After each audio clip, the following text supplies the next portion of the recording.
বাণিজ্য যুদ্ধ আর শুল্কের বাধায় স্থবিরতা ঘনিয়ে আসছে বিশ্ব বাণিজ্যে। এমন পরিস্থিতিতেই বিশ্বের সবচেয়ে জনবহুল দেশ ভারতের জন্য কৌশলগত বাজারের কেন্দ্র হিসেবে সম্ভাবনা বাড়াচ্ছে তেল ও খনিজ সমৃদ্ধ পারস্য অঞ্চলের।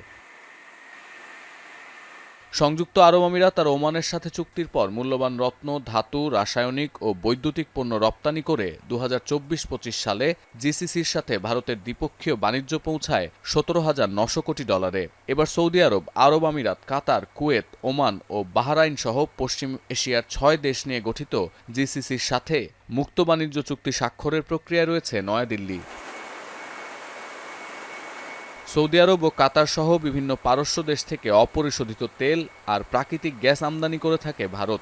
রপ্তানি করে মুক্তাসহ বিভিন্ন মূল্যবান রত্ন, ধাতু, অলংকার, বৈদ্যুতিক পণ্য, লোহা ও ইস্পাত, রাসায়নিক ইত্যাদি।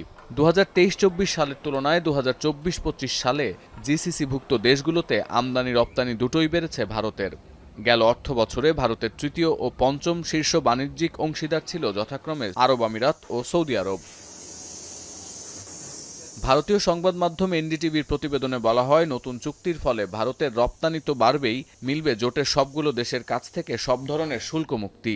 একই সঙ্গে ভারতকে জ্বালানি নিরাপত্তা আর 1 কোটি ভারতীয় নাগরিকের জন্য কর্মসংস্থানেরও আশ্বাস দিয়েছে তেল ও গ্যাস রপ্তানিতে এগিয়ে থাকা জিসিসি। বিনিময়ে বিশ্বের সবচেয়ে বড় খাদ্যশস্য উৎপাদনকারী দেশ হিসেবে ভারত খাদ্য নিরাপত্তায় অংশীদার হবে জিসিসির। মুক্ত বাণিজ্য চুক্তিটি হলে জিসিসির বাজারে সুযোগ বাড়বে ভারতের পেট্রোকেমিক্যাল শিল্প আর তথ্য ও যোগাযোগ প্রযুক্তি খাতেরও।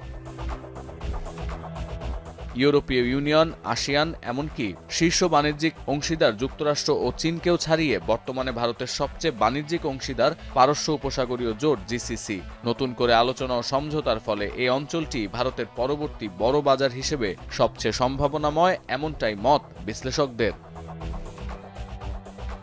এখন বিশ্ব। সানবিট সব দিবে সামাল। সানবিট ম্যাজিক প্রেস ডিশওয়াশিং এর মাথা ঘোরানো সলিউশন।